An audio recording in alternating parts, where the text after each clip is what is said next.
چرا امام زمان پشت ناودان؟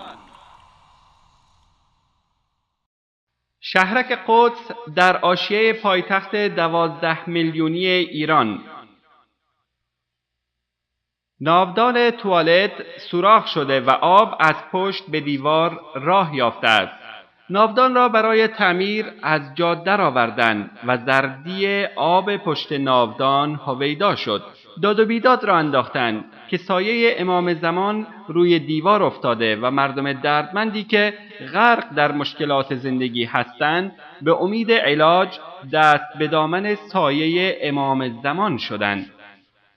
آمیختن خرافه و مقدسات اساس اصلی لوث کردن عنایات معصومین و دور کردن اذهان از اصل خدامداری اهل بیت علیهم السلام است.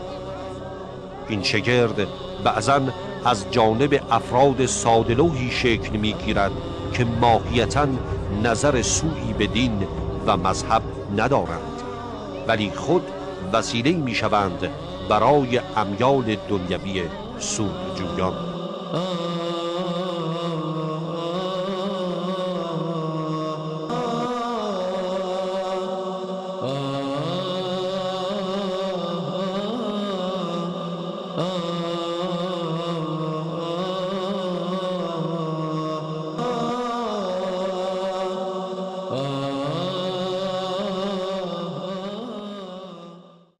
الله متعال در قرآن کریم چه زیبا این انسانهای جاهل را مورد خطاب قرار می‌دهد.